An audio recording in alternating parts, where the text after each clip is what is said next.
Ok. Bonjour, je m'appelle Tervel Serafimov, je suis maître international des échecs et actuellement entraîneur des échecs à Colmar en France. Aujourd'hui, je voudrais vous parler d'un article philosophique et psychologique des échecs écrit de mon père Dimitri Serafimov, qui est master de philosophie et psychologie et maître philo des échecs. Le titre de cet article, c'est la mission essentielle de l'antique jeu. Ici, il y a quelques nouvelles idées qui sont écrites pour la première fois et maintenant vous aurez le plaisir de les connaître. Les échecs, c'est le modèle humain plus considérable. L'auditeur trouvera les raisons de cette thèse dans les considérations suivantes. Dans un tournoi d'échecs, peuvent participer des compétiteurs sans limitation d'âge, de sexe, de race, de religion, d'éducation. Participent aussi des gens avec des différents déficits, moteurs, auditifs, visuels.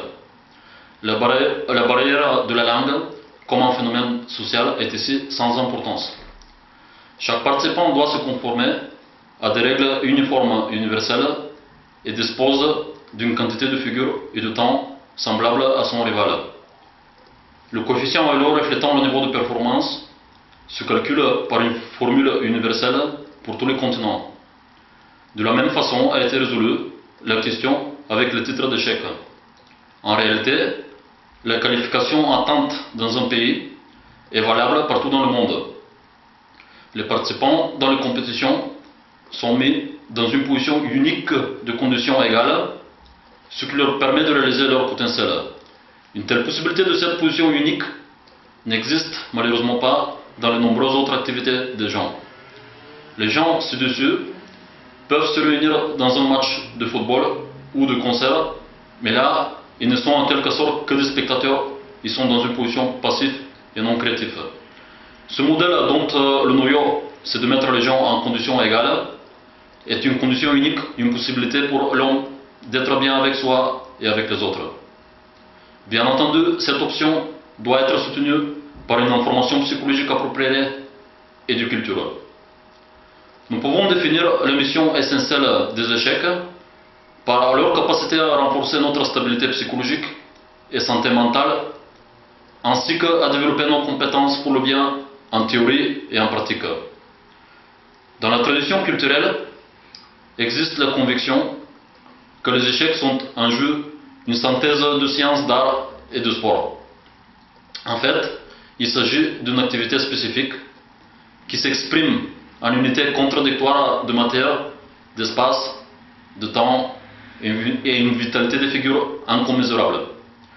Cette incommensurabilité de l'activité et la vitalité des figures est le fondement de situations d'échec de type David et Goliath, où l'esprit surmonte la matière et le paradoxe construit l'art.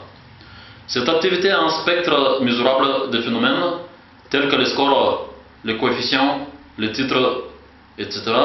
et le spectre incommensurable qui reflète la formation de la capacité de prendre les responsabilités pour faire face aux situations critiques, l'équilibre des valeurs, un aperçu dans un autre point de vue, etc. Les attitudes acquises ici et leur transfert compétent dans les différentes sphères de la vie élargissent considérablement les possibilités pour tous, pour le perfectionnement professionnel, l'adaptation sociale et le bonheur dans la vie personnelle. Concernant maintenant le problème de la défaite.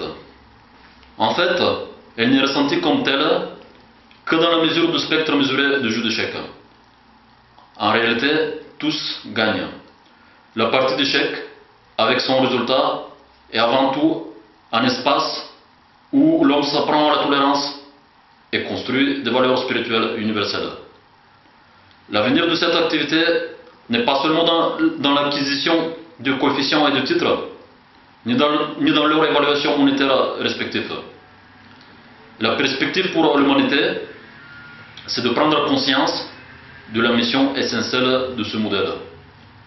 Les échecs, c'est une activité non pas pour des champions, mais pour des hommes. Une activité qui peut éduquer à tous les âges et construire le spirituel dans l'être humain.